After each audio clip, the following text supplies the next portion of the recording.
Sud Radio, la radio du rugby. Le MAG, François Trio. La radio du rugby, bien sûr, pour revenir sur cette 22e journée et ce multiplex, la victoire bonifiée notamment de Toulon face à Perpignan. On en parlait juste avant la pause avec nos consultants Johan Huget, Philippe Spanghero et vous les auditeurs, bien sûr, au 0826 300 300. Notre invité ce soir en direct, il est justement à Toulon. C'est son président, le président du RCT, Bernard Lemaitre, qui est avec nous. Bonsoir Bernard. Oui, bonsoir François. Merci d'être avec nous en direct. J'imagine de la joie, du soulagement avec ce scénario, ce bonus offensif décroché à la 83e, je crois.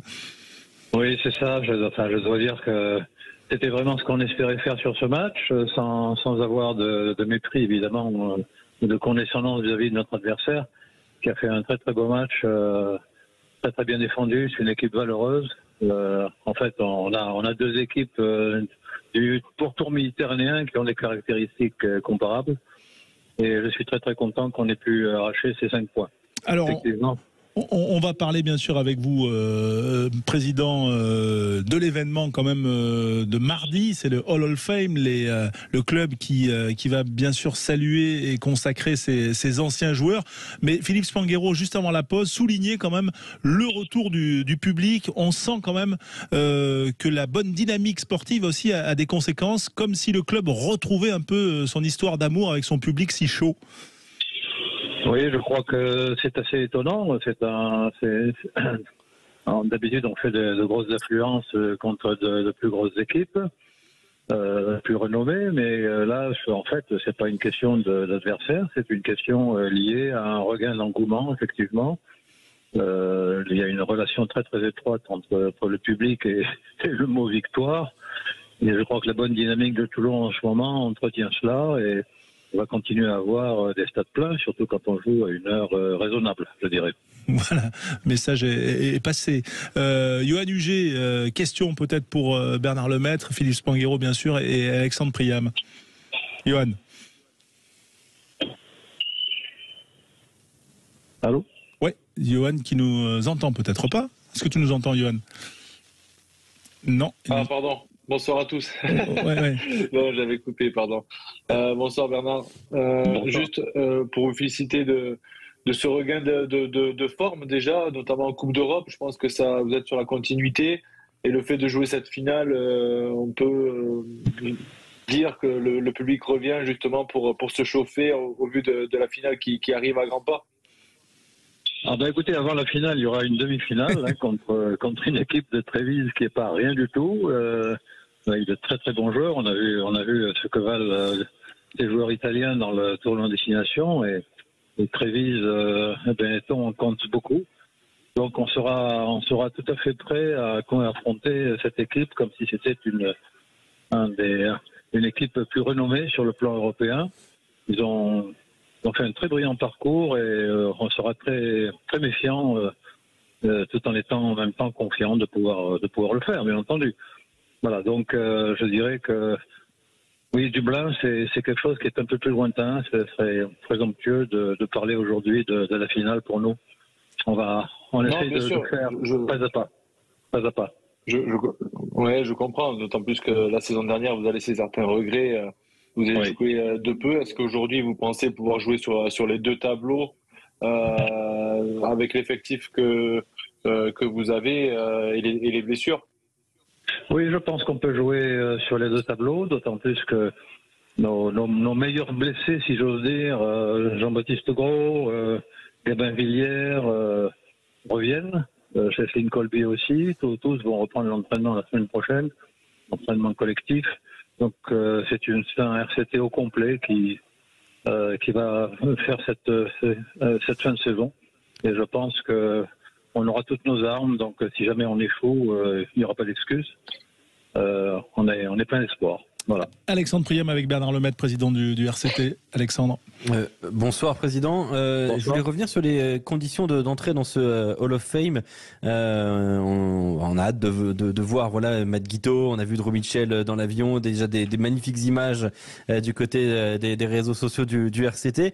On a vu aussi Delon Armitage semblait plutôt très peiné de pas être invité à intégrer ce Hall of Fame. pour clarifier à tout le monde, pour expliquer qu'il n'y ait pas trop d'ambiguïté ni de quiproquo, comment on intègre ce Hall of Fame du RCT? Écoutez, le Hall of Fame du RCT, il y a deux niveaux. Il y a un comité de sélection qui propose des listes qui couvrent l'ensemble de l'histoire du RCT. Ce comité de sélection propose donc une liste et ensuite, il y a un vote qui est populaire, qui est soumis sur Internet.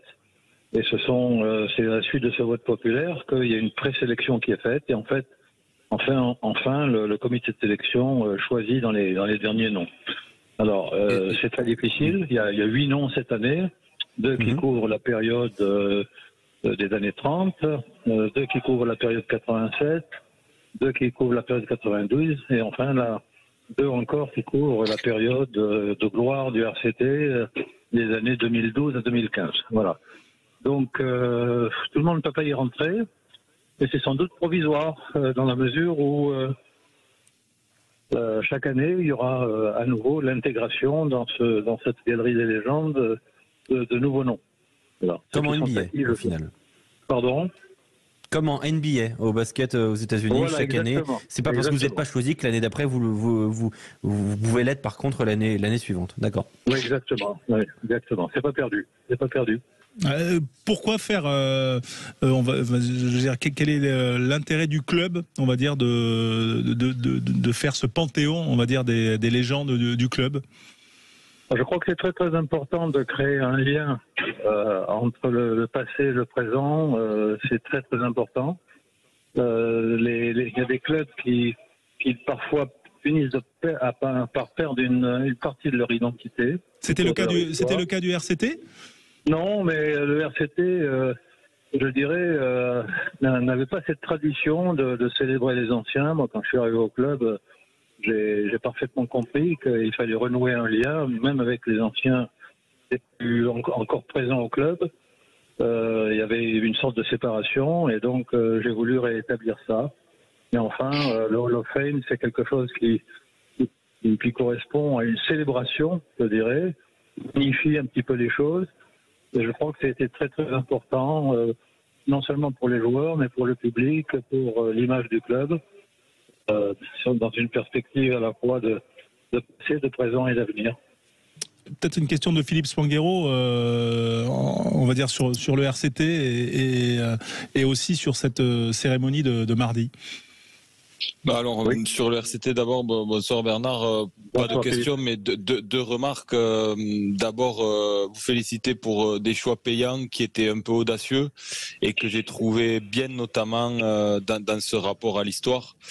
Cette main tendue à Mathieu Bastaro et qui vous le rend bien, je crois, sur le terrain, parce que c'est un joueur qui méritait très largement de sortir par la grande porte. Et le RCT lui a offert ça après ce qu'il avait donné pendant les heures glorieuses européennes notamment, et ça je voulais le saluer parce que ça montre quand même un état d'esprit particulier. Et puis le choix payant du recrutement de Sergio Parisse l'année dernière, parce que c'est toujours des paris quand on parle de joueurs de ces âges-là, surtout devant. Et puis encore aujourd'hui, c'est le joueur qui délivre le club, et je crois qu'il aura été un des éléments centraux de la stabilité du club la saison dernière et cette saison, en début de saison, qui ont été un peu en dents de scie sportivement. Et je crois que son intégration dans le staff est un atout pour le club. Et là aussi, c'est, je crois, une main tendue intéressante pour montrer que voilà, les joueurs qui ont mouillé le maillot, ils sont récompensés. Et je voulais juste saluer ça. C'est dans l'esprit rugby, voilà. Et puis pour mardi, bien sûr, je comprends. Il y a quand même tellement de grands joueurs qui sont passés au RCT que le choix doit être difficile. Mais dans la stratégie de communication, ça participe, je pense, à cette dynamique, à ce stade plein aujourd'hui. La com cette semaine sur cet événement et le retour des légendes a été plutôt bien maîtrisé. Et donc cet engouement, il s'explique par le terrain et par ce qui est créé autour, avec notamment cet événement de mardi. Donc voilà, je crois que les voyants sont plutôt ouverts du côté du RCT et je vous souhaite une belle fin de saison. Merci Philippe, c'est gentil. Je vois que vous en parlez d'ailleurs encore plus intelligemment que moi. C'est très bien dit ce que vous avez dit. Mais vous avez tout à fait raison. Et les 2 anciens qui finissent la saison avec nous et je voudrais souligner que non seulement ils vont finir la saison, ils vont probablement finir leur carrière, mais ils sont aussi intégrés dans le staff global du club, parce que j'ai une politique qui consiste à vouloir conserver le maximum de joueurs. Il n'y a pas que Paris C qui reste alors ? Pour l'histoire. Pardon ? Je disais, il n'y a pas que Paris C qui reste du coup à la fin de la saison ? Paris C, non, sans doute Mathieu. À ce jour, c'est simplement une probabilité. Voilà, c'est pas à lui de décider. Justement, sur le marché des transferts, Bernard, il y a une interrogation concernant Cheslin Kolbe. Est-ce que vous avez des discussions avec Cheslin Kolbe sur son avenir au RCT ou non, hein, bien sûr, pour la saison prochaine? Oui, on a des échanges avec Cheslin. Pour l'instant, Cheslin souhaite absolument rester. On respecte son souhait de rester. Il n'a jamais été question de ne pas le faire en ce qui nous concerne. Simplement, il y a des bruits de contrats assez miraculeux au Japon, et donc il fallait qu'il les étudie. Mais malgré ce caractère extrêmement profitable, pas plus tard pour le RCT notamment aussi. Pardon, non, mais profitable pour le lui, RCT aussi, ça peut être intéressant. Dans quel sens? Pour libérer de la masse salariale, par exemple, si Cheslin Kolbe a envie de quitter le club. Oui, mais le premier objectif que nous avons, c'est, avant de libérer de la masse salariale, c'est de conserver les meilleurs joueurs. Quand ils sont sous contrat. Le calcul n'est pas qu'économique, bien sûr. Il est certain que si Cheslin partait, ça libérerait de la masse salariale, bien entendu. La première considération qu'on a, c'est une considération sur réunir la meilleure équipe possible. Voilà, donc un joueur de cette dimension, c'est pas quelqu'un qu'on est prêt à brader à la première occasion. Voilà, mais lui, en tout cas, exprime le souhait de continuer avec vous, puisqu'il est en contrat, je crois, juin 24, hein, c'est ça? C'est ça, tout à fait. Bon. Merci Bernard Lemaître d'avoir été avec nous en direct sur Sud Radio. Le Hall of Fame, il sera diffusé sur le site RCT ou Tout à fait, oui. Ok. Tout à fait, hein. RCT Play, oui, tout à fait. Bon. Merci. Merci à vous et bonne soirée après cette victoire. 37-15. Merci Bernard Lemaître, président du RCT en direct sur Sud Radio, la radio du rugby. Merci. Au revoir. Au revoir.